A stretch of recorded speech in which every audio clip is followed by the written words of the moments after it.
Making good progress? Hope it's all going smoothly. Oh, hey look! They made it back as well! Prince! Llama! How did it all go? All is well, thank you. Nefer and Yahoda had to stay at the curatorium to wrap things up, so they won't be joining us for now. I ran into Miss Anefa and Miss Aino on the way back. Their work is still in progress, so I suspect they won't be back for a while either. You seem rather cheerful today, Mr. Flintz. I certainly am. I achieved what I set out to do and came away with more than I bargained for. Fighting alone can get quite tedious, but I had the good fortune to run into a pair of brave young warriors. We meet again. How have you been? Albedo! What are you doing here? That would be a natural assumption to make. It's also the correct one. These two courageously lent me a hand while I was fighting the wild hunt. When they told me they were Servarka's colleagues, it all made sense. And given how people of outstanding talent tend to cross paths, it's no wonder you're already acquainted. So, who's your travel buddy, Albedo? Why don't you come and introduce yourself?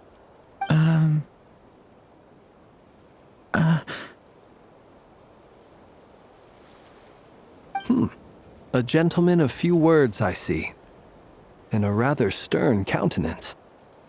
I presumed you were acquainted with him. Is that not the case? It's nice to meet you. Again. We've technically met before. Wait a sec! You're Minnie Durin! That's right. It's me. I'm glad to see you again. By the way, he says it's okay if you drop the mini. Yeah, I'm not as mini as I used to be. Interesting, isn't it?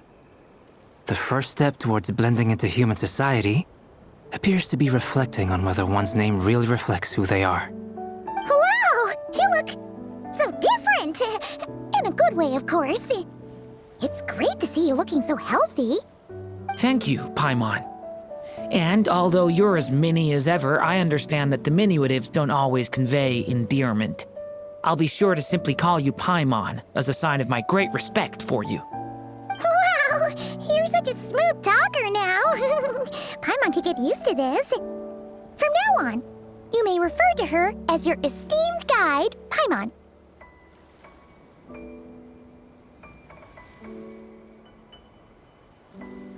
Personally, I think our little Paimon is the perfect size. When people call her Little Paimon, it's just because she's so adorable that they can't help themselves.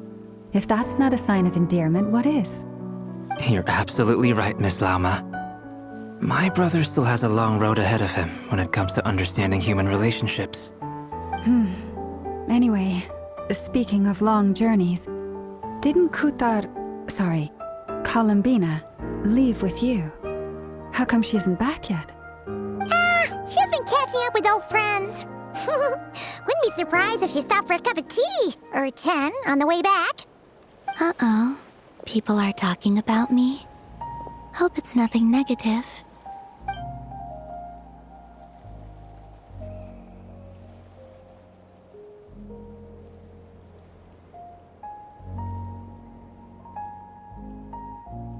Judging from your expressions, I'm guessing it all went well? It's getting crowded here. I'll go grab some chairs. No need. This is a job for an alchemist. I'll whip some up momentarily. Thank you for your hospitality, ladies and gentlemen, but I was merely escorting my friends back. I'll be meeting Sandrone shortly, as we still have some things to discuss. It's been a pleasure, everyone. But this is where I'll say goodbye. We really appreciate your help. Oh, come on. Spare the formalities. I'm just glad I could help out some true friends. I understand. Well, bye for now, Harlequino.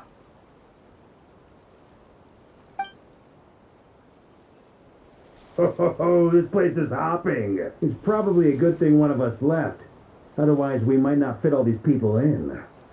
Are you saying we're about to run out of chairs? As a matter of fact, I am. Come on in and see for yourself.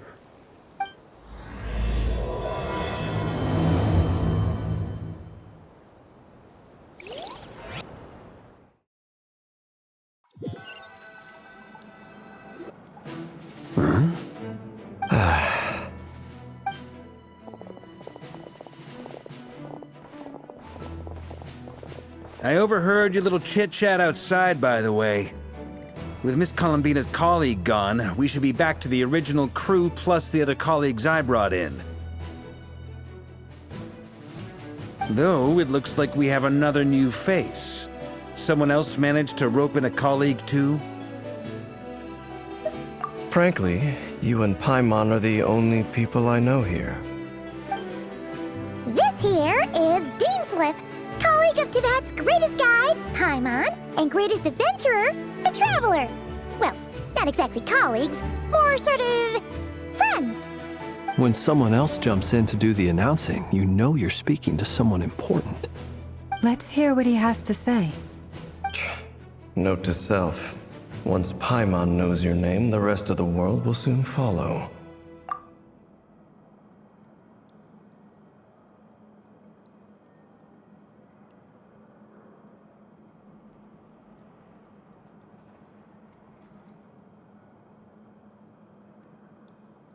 When he comes looking for us, it's usually something important. Paimon's guessing you've heard about the Wild Hunt, then. From the looks of it, you're about to hold a meeting. If I were to say that the Wild Hunt is our mutual enemy, would that earn me a seat at the table? As the saying goes, the enemy of my enemy is my friend. Mr. Dainsliff, there's a seat with your name on it. Though, I can't promise the same for everyone else. Hey, Albedo, think you can rustle up a couple more chairs? After all this time apart, Grandmaster Varka's first order is to rustle up a couple more chairs. I've missed this. Is he being sarcastic? Hey, he's your brother. Why are you asking us? I've still got a lot to learn about the nuances of human conversation. Trying to decipher Albedo's way of speaking has been like jumping in at the deep end. Oh, good point. Paimon gets you now. Don't sweat it. There are people who go their whole lives without getting the hang of it. You're ahead of the game already.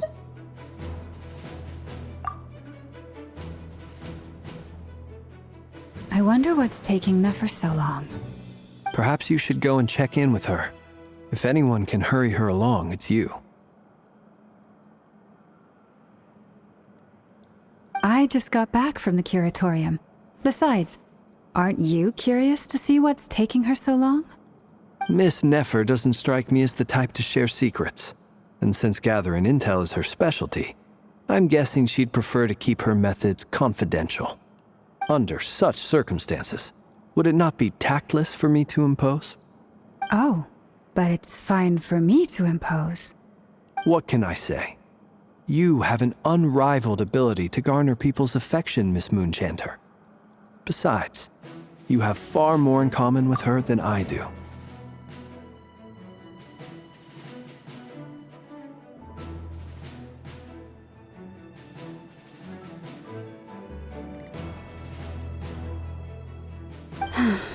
All right then. Impressive. She barely fought back at all. I admire your powers of persuasion, my friend. As I'm sure Miss Lauma will realize soon enough, the trick in life is to always pitch in with other people's responsibilities so that you can be selective with your own. Another trick is to simply hide in the background. Spoken like a true sage. Anyway, looks like we've got some time to kill before the meeting. Let's take a little breather, folks. And feel free to chat amongst yourselves. We'll get down to business once the other two arrive.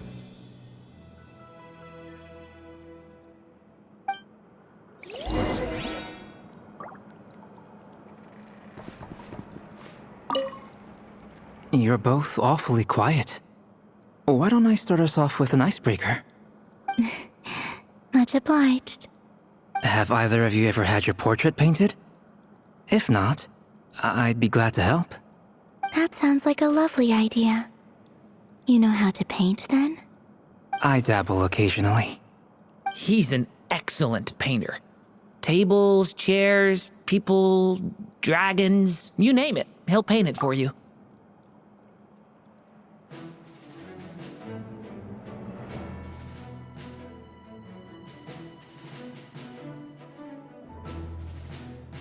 I'm flattered. If I ever get the chance, I'd like to give it a try myself. I'll bear that in mind. Anyway, how about you, Durin? What sort of portrait would you prefer? Oh, I'd be fine with anything. Whatever style feels best to you. Very well. Then I'll play it by ear. You can replicate any style I want? I can try. If you show me a sample, I'll do my best to match it. Thank you. In that case, I'll dig up some reference material for you.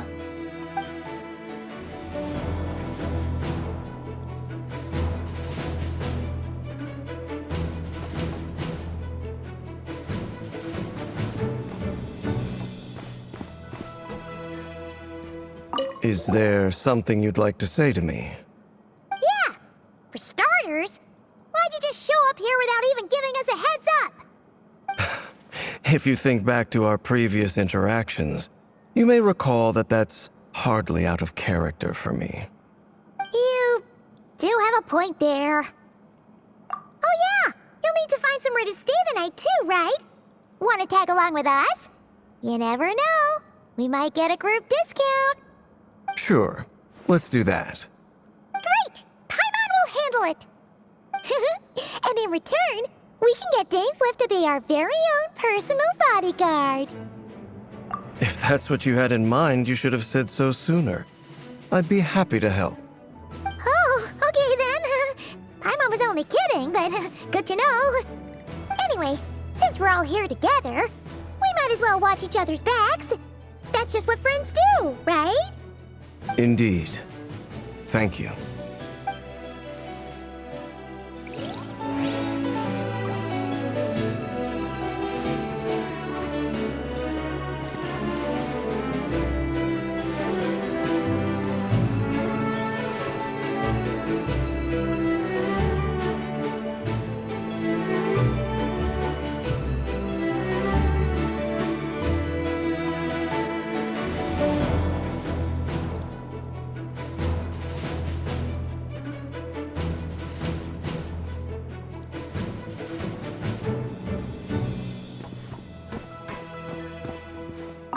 Truth be told, I can't remember the last time I was in a meeting with so many people.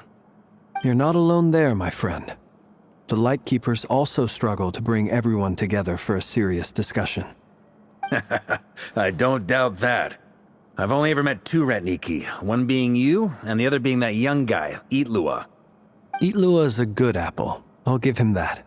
He's kind, honest, and regularly delivers supplies to my lighthouse. A true Ratnik to the core. In that sense, he puts me to shame. So you're what? A fake Ratnik? That's what it sounds like you're saying. But I get the feeling that's not quite what you meant.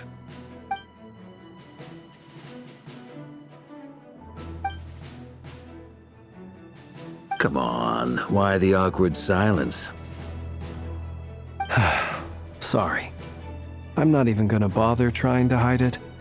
You've known all along, haven't you, my friend?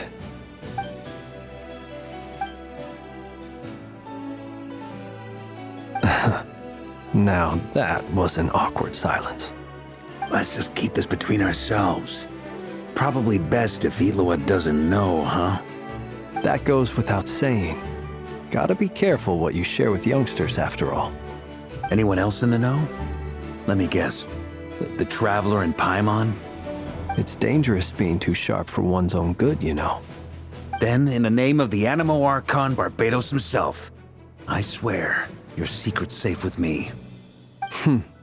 When we went for drinks, you said that you and Barbados were practically best buds. In the light of that claim, do you really expect me to take your oath seriously? Of course. Just as long as you don't go spreading around the fact that I'm close with Barbados, all right? Fair enough, then. Nothing like a bit of mutual leverage to seal the bonds of friendship.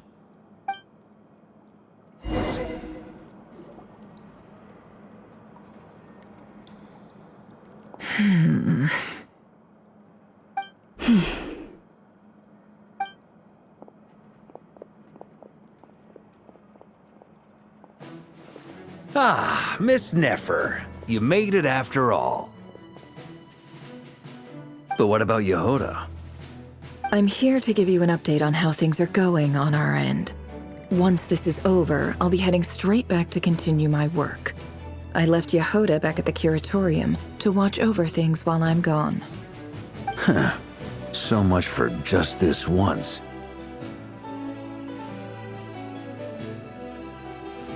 Shh! Not so loud!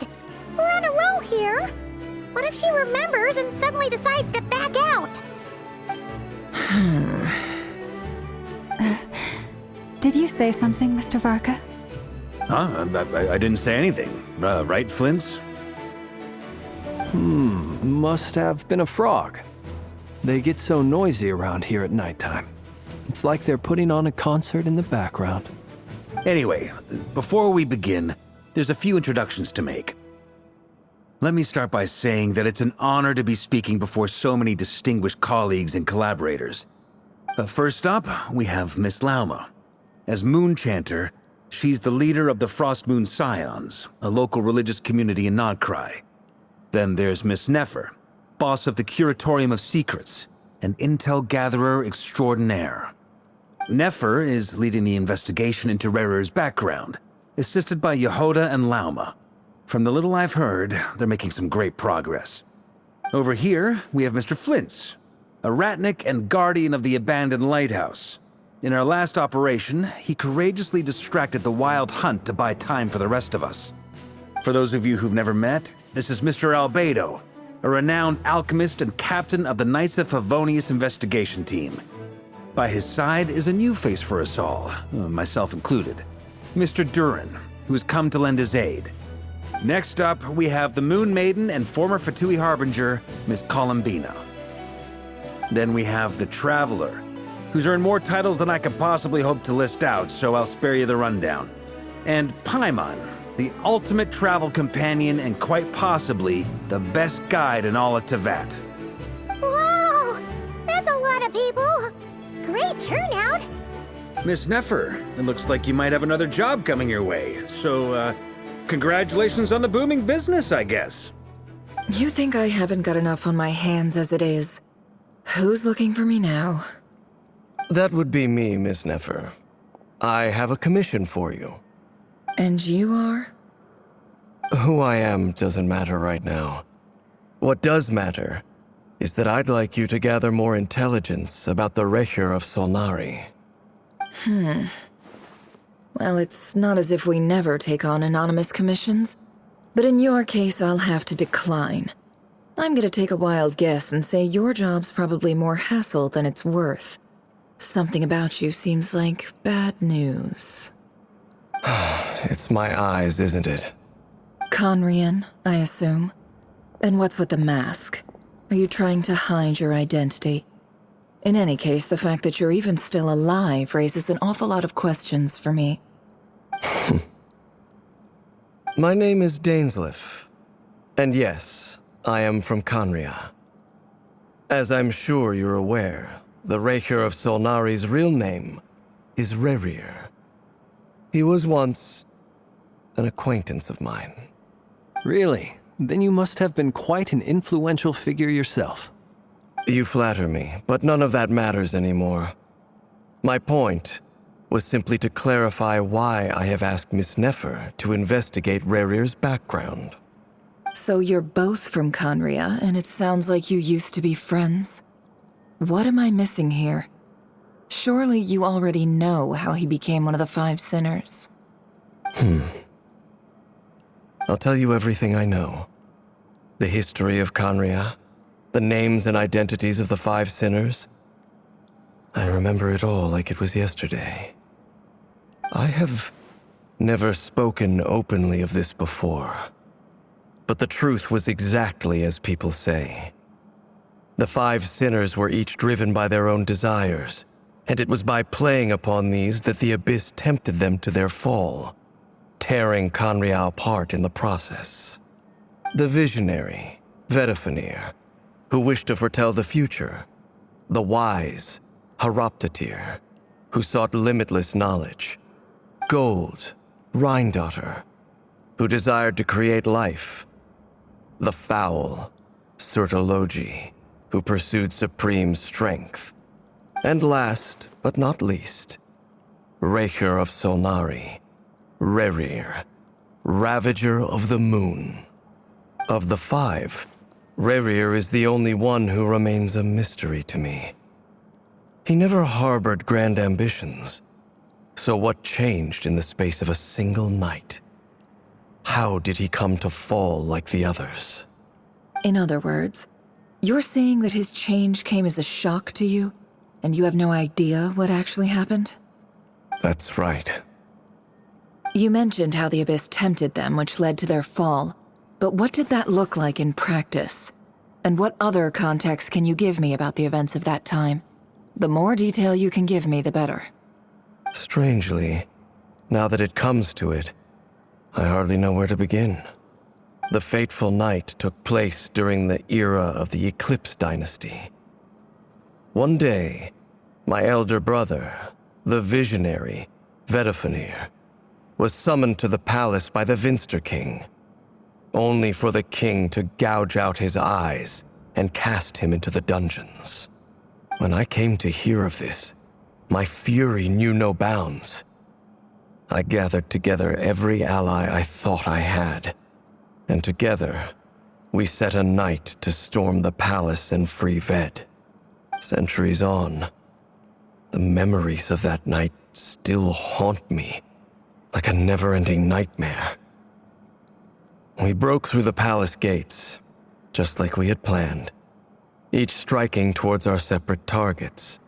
But then, I was betrayed. Even Vedifenir, the very person I had come to rescue, abandoned me and partook of the Abyss's power. So, it's personal after all. Then tell me, Mr. Dainsleif, what price are you willing to pay? You, of all people, must know that nothing comes for free. I cannot say what price would be worthy of such a commission. But know this. Rerir was not always a madman. Believe it or not, there was a time when he was just an ordinary man, working for the Conrian Intelligence Service. Uncovering the truth of Rerir's past is the only way to unravel this mystery. But before you decide if you will accept my commission, I will tell you more about him. Enough, I hope, to help you plan your next move. Sounds pretty good to me. Feels like we just flagged down a random passerby, only to discover he's actually a master strategist who has a score to settle with our enemy.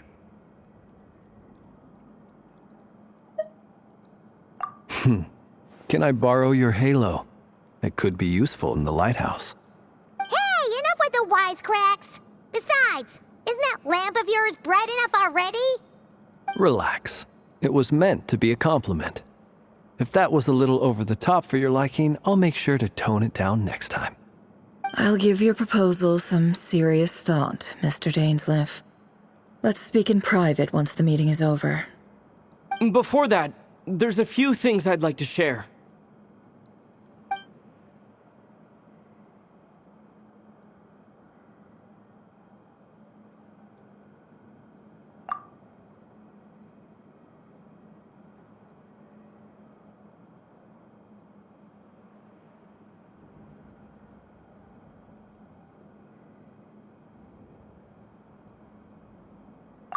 Now that we've united the hearts of the 3 moons, your power should be greatly enhanced.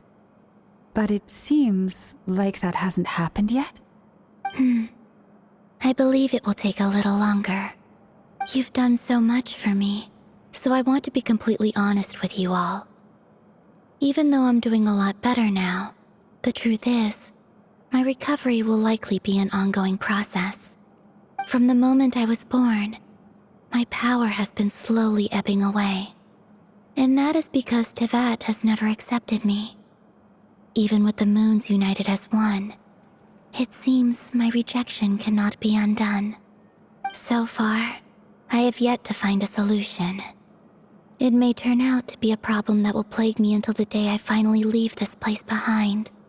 Even so, I will do everything in my power to help you drive out the Rayhir of Solnari. As Arlecchino put it, this is not about chasing the spoils of victory. It's just a gesture of heartfelt gratitude. Kutar.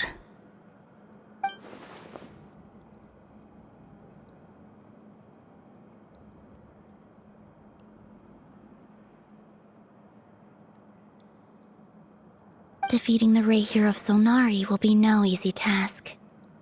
While my strength slowly recovers, we'll also need to gather more intel. Naturally. We should take all the help we can get if we hope to defeat him. We've considered several viable plans now, but our choice hinges on the answers to a few key questions. Is it even possible to kill Rayhir? What experiences shaped the person or monster he became? And what's he really after?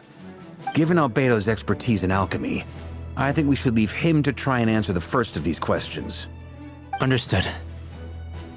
As for the other two, I'm afraid we'll have to count on you again, Miss Nefer. Believe me when I say it's not my wish to burden you. But right now, relying on your skills is our only option. So you're placing all your hopes on me, huh? We can't thank you enough for agreeing to help us.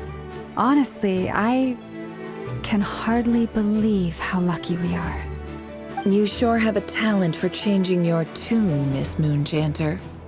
Timid like Yehoda one moment, then flinches insincere flattery the next. Ladies, please. I must object to your portrayal of me. That's all. Feel free to keep bickering. Just pretend I'm not here. I almost don't want to leave this room. I'm curious to see how this plays out. I have faith in you, Miss Nefer. Something tells me you'll stand by us until the very end. Oh? And what makes you so sure of that? What if I suddenly decide that my compensation is insufficient? This isn't about the money.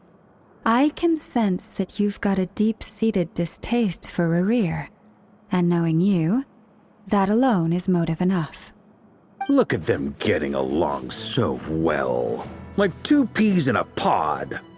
And I'm the one they accuse of insincere flattery. There is no justice. Miss Lauma, you have to understand something. Unlike you, I don't actually enjoy having everyone's hopes on my shoulders. Is that right? Well, maybe the fact that I'm willing to put my hopes in other people says more about me than you. But the fact is, I also trust you. And that's because I know that you're someone we can count on. Anyway, we've got our plan, so let's get moving. Mr. Dainsleif, let's talk. And Traveler, once we're finished, if you've nothing else planned, I'd like you to come with me. This whole experience is teaching me a lot. For instance, I now know that when other issues come up in the future, I'll have far more luck getting Lauma to convince Miss Nefer than trying to do it myself. Hate to say it, friend, but that's one of the funniest things I've heard in a while. Why? You think I've got it wrong? Quite the opposite. But what makes it so hilarious is how long it's taken you to realize.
Thank you for waiting.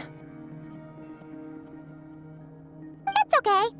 We actually used the time to help Dainsleif get a room at the hotel. That's very considerate of you. Now, I trust you share my curiosity about Rarier's past, and you seem fairly familiar with Mr. Dainsleif already. We spoke at some length after the meeting. He was the one who suggested I should invite you to join this operation. He feels confident that these secrets will be safe with you. Dane has a lot of faith in us, that's for sure. Likewise. I appreciate that you got right on board without interrogating me about why I invited you. It shows that you trust me to explain everything in due course. That's because we know what you're capable of. We appreciate you too, Nefer. You might have been forced to help in the beginning, but this time, it was your choice. That's one way to put it. Another is this, that once a decision's been made, it's set in stone. After that, my only goal is to see it through. Alright, so here's how it is. I'm going to access Rarier's thoughts again using my confidential method. Now, I'm sure you've seen things like this before on your travels, so you're surely well aware of how dangerous it can be. The reason I've gathered you all here is to ensure my safety during the proceedings. I plan for us to enter the fragment of his consciousness together, and once inside, I will focus on searching for information. Think of this as a diving expedition into someone's brain. If I'm the diver, you are my safety equipment, tasked with keeping me alive while I'm under the surface. Once the ceremony begins, we will all be spying on privileged information. But in the interests of safety, you must remain absolutely silent at all times. We will discuss our observations after the ceremony has concluded. Lastly, any individuals of a weaker constitution are advised not to partake in the ceremony. In any case, Paimon has her own job to do, which requires staying in the room but not joining the ceremony.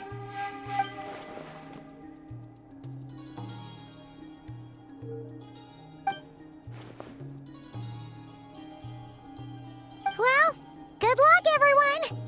Sounds like all Paimon can do is cross her fingers and root for you guys. There's a little more to it than that. I was being serious when I said you have a job to do. While the rest of us are inside Rarier's mind, it's imperative that we have a team member on the outside. In the event that something goes wrong, you will be our first responder. I don't anticipate any issues, but the extra level of safety will be greatly appreciated. I second that. This is a dangerous operation here, and you're our whole rescue team. That's pretty much the most important job in the crew. So, Paimon's like the lifeguard? Yeah, that makes sense. All right, got it. Good. Please, take a seat. We'll get started momentarily.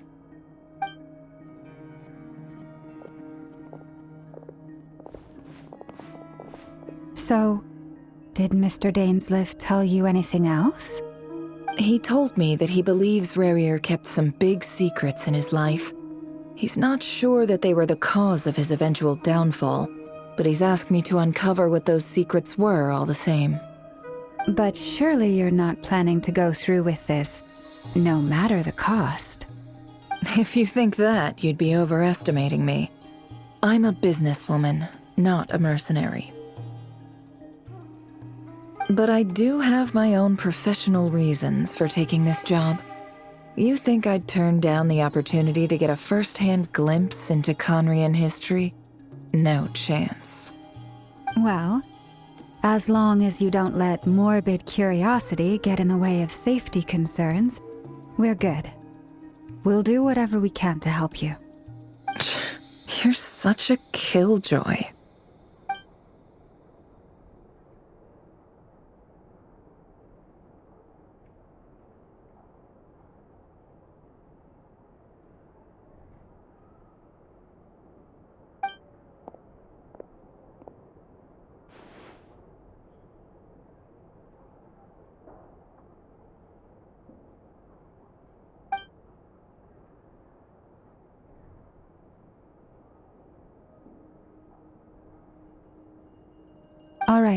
I'm good to go. All set over here, too. Promise, Paimon, you'll be extra careful. All right. Let your whole body relax. We're about to begin. Close your eyes.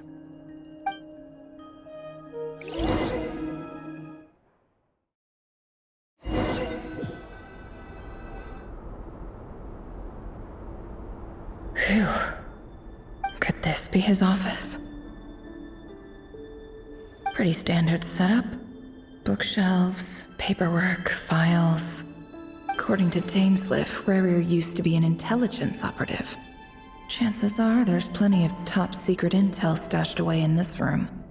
Is this where you keep your secrets, Rarier? Can't say I'm not looking forward to this.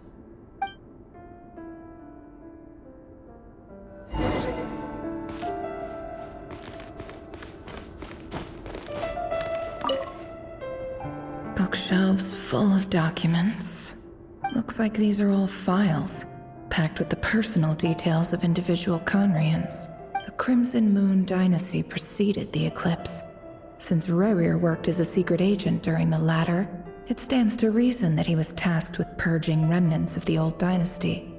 Yep, lines up exactly with what Dainsliff told me.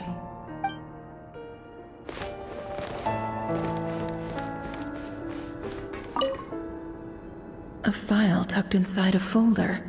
The title reads, Dear Breakfast Shop Owner. It's a list of names. But at this stage, I have no idea who any of them even are.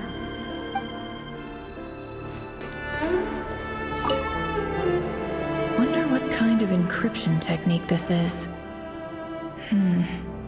Seems like it has to be inserted into that camouflage device nearby. Aha! It's an audio recording. Please, hear me out. I can't shake this feeling that someone's been spying on our house. No, I'm not being paranoid. It's true.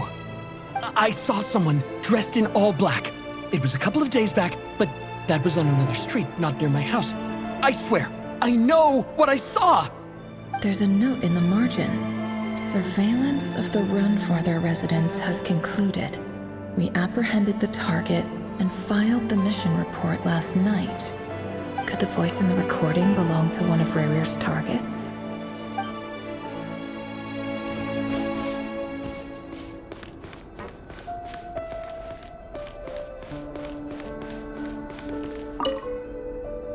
A box containing a ring inlaid with a precious gem. Must be for his girlfriend.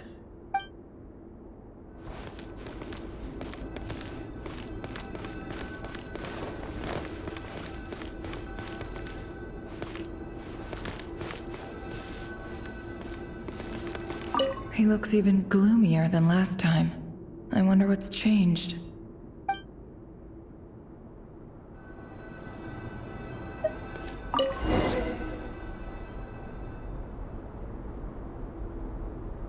Today's files are in. Time to wade through them, just like usual.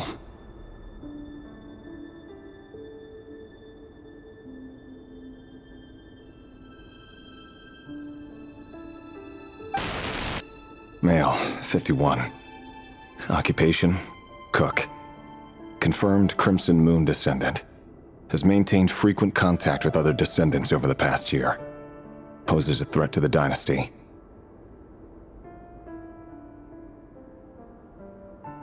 Neutralized.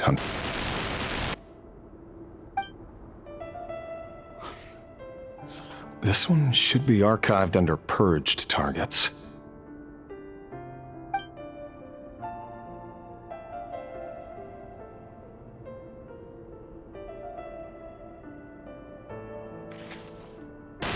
Female, 23. Occupation, office clerk. Confirmed Crimson Moon descendant. Has maintained frequent contact with other descendants over the past year. Poses a threat to the dynasty. Neutralized.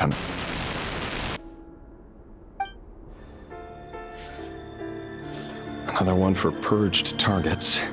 Sounds like she was that other man's daughter.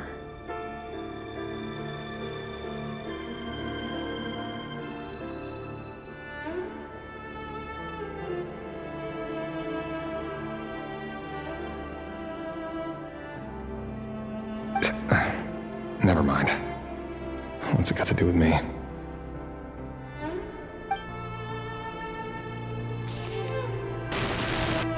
Male, 40. Occupation, teacher. Confirmed Crimson Moon descendant. Has been observed making contact with other descendants during the past year. Poses a threat to the dynasty. Neutralized on... Just another nobody for the archive. Come to think of it, I remember surveilling this man. A case like his never would have been considered a priority in the past. Huh. He barely even interacted with other Crimson Moon descendants.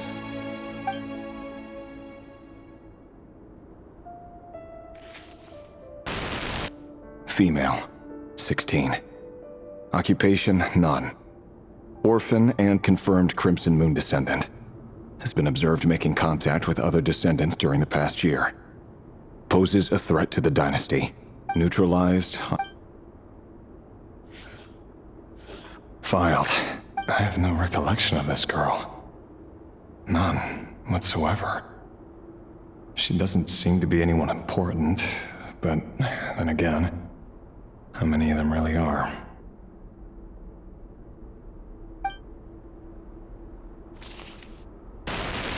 Female, 13.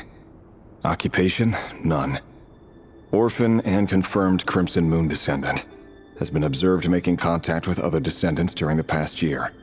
Poses a threat to the dynasty. Neutralized and... Filed.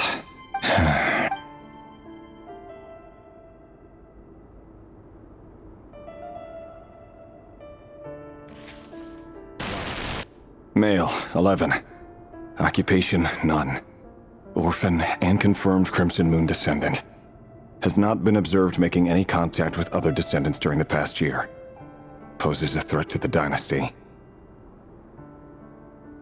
Neutralized and...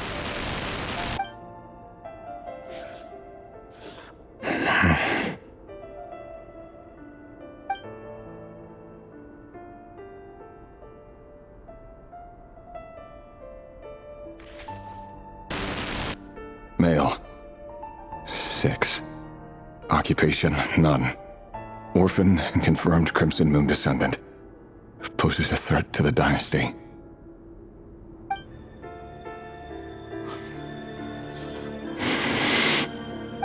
It's funny, isn't it? Your job is becoming both harder and easier at the same time, depending on how you look at it. Sooner or later, the Crimson Moon descendants will be completely wiped out. But as their numbers dwindle, they become harder and harder to track down. That's not how it is.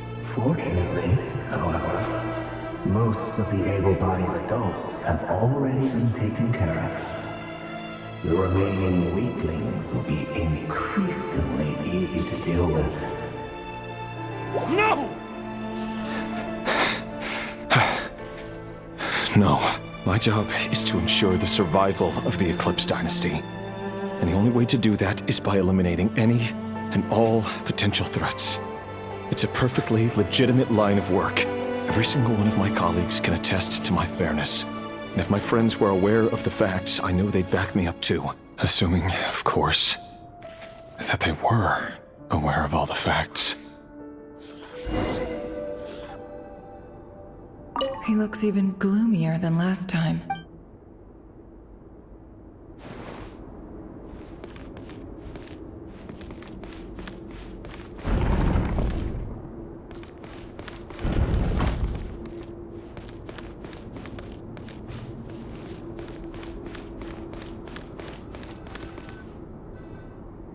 Mr. Vedifalnir?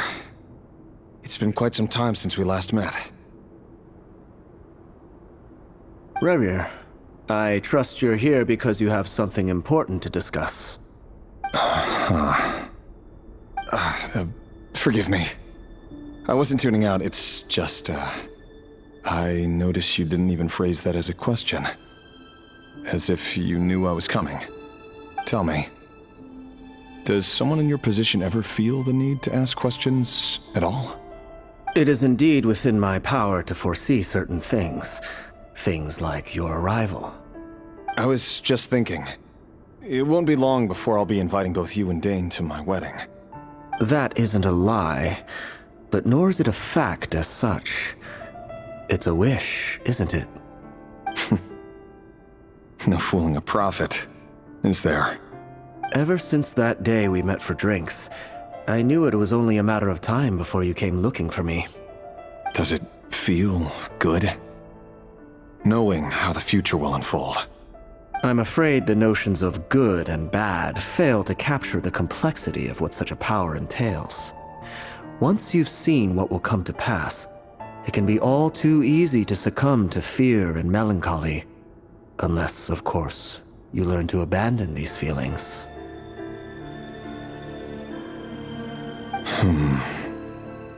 You fear my silence, and long to hear the words I left unspoken that day. That's right. You must have noticed my reluctance to broach the subject, and the reason is simple. Because the truth could never have lived up to your hopes.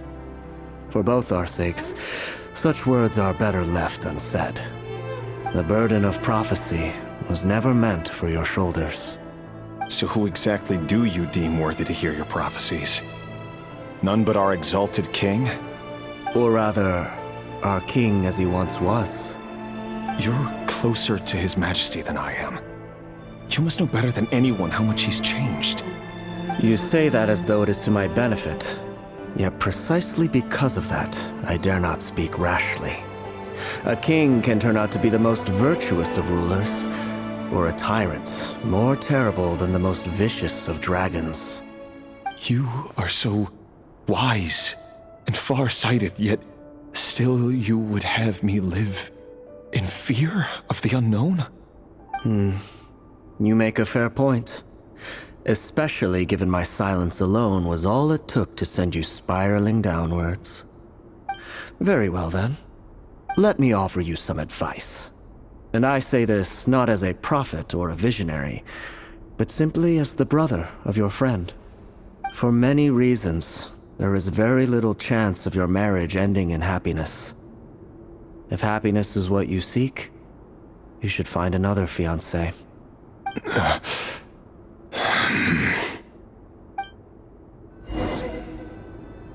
Hold on. There's that same black fog again. Could this memory belong to Thelindis? Guess I'd better tread carefully.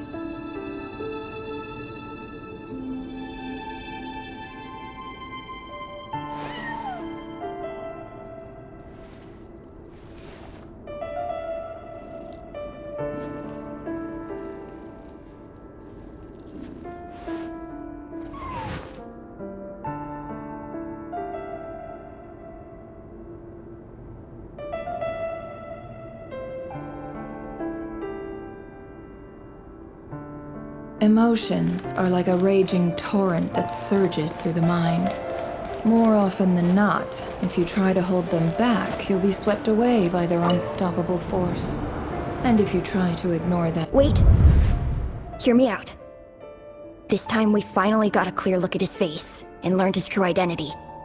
His name is Rayrir, and he claims to be one of the king's guards. What did you say? A cruel irony, isn't it? The man you're set to marry leads a double life as a brutal executioner. Why are you telling me all of this now? Simple. It's because I want you to kill him. You are the only person he would never suspect.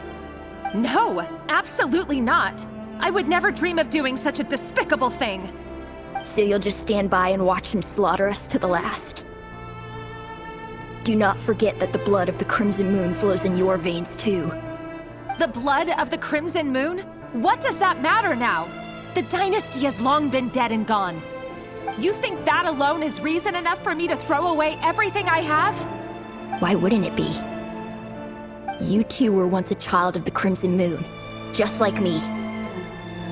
Don't tell me you've never felt so much as a flicker of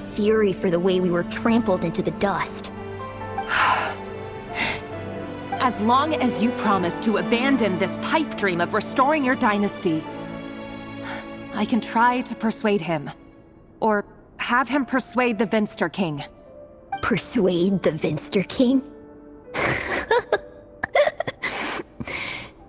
Do you even know why he's so obsessed with hunting us down? Why he keeps trying to force us to hand over our secrets? Over and over again? Or why we refuse to give up on restoring the dynasty? The Vinster King. A blind fool. His eyes clouded by powers from beyond this world. A petty little man with a miser's heart. And he dares to sit upon the throne? Mark my words. Sooner or later, Conria will fall. And it will be his doing.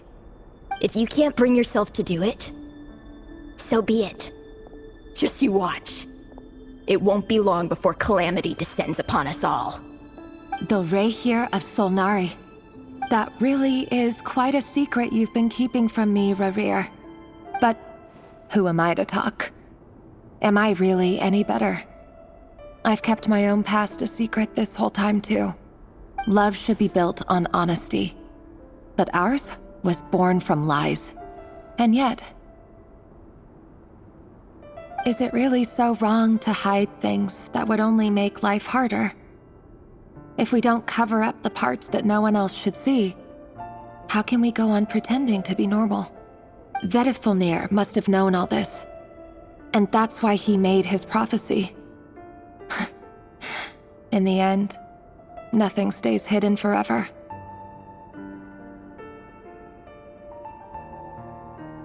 But I won't just sit by and watch this disaster unfold.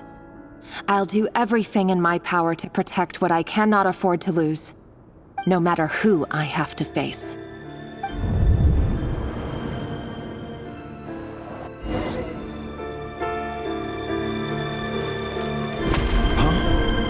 Was that Rerir who just walked past the window? Doesn't it give you the chills that he still takes the same road to work every day? As if nothing ever happened. Those people at the deli. Enough already. They're clearly pretty taken by their own disguises, so just smile and play along. Pull the rug from under beasts like that, and you'll risk having your throat torn out. Deli? Oh. They're talking about those people from the opposition. Right. I'd almost forgotten they used to run a deli. People of no consequence always vanish so easily. And no one even remembers them.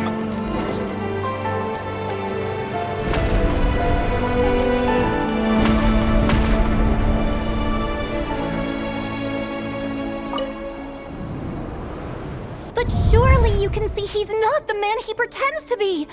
So many have died already, and they say that the king's madness grows with each passing day. We're not going to survive this, are we? But why does it have to be this way? Do we really deserve to die just because of the blood that runs through our veins? Felindis, are you even listening? Sorry, Freether. My mind was off wandering. I heard you, though. You're talking about what Rerir said. He's just following the king's orders. He's a secret agent, and it's his job to hunt down rebels and dissidents. By the time you first met him, he'd already taken lives. Maybe he was using you from the very beginning. No. Rerir has no idea I have anything to do with the Crimson Moon. My family are only distant relatives of the main lineage, and besides, my eyes are perfectly ordinary. Truth be told, apart from my teacher, pretty much no one knows I have any connection to any of it. It's been a long time since my family severed ties. But as Orlog said, who could possibly talk sense into that raving lunatic of a king? No one. I'll work something out. Trust me, I'm with you all. But for now, you need to keep yourselves hidden. Don't let anyone find you, anyone at all. Don't forget that Rerir is an Eclipse operative. You need to be extra careful when he's around. And when I am too. For now, don't come looking for me. And if anything happens to me, just act like we've never met. If even you can't escape this, what hope do the rest of us have? But after all this time together, surely he wouldn't lay a hand on you.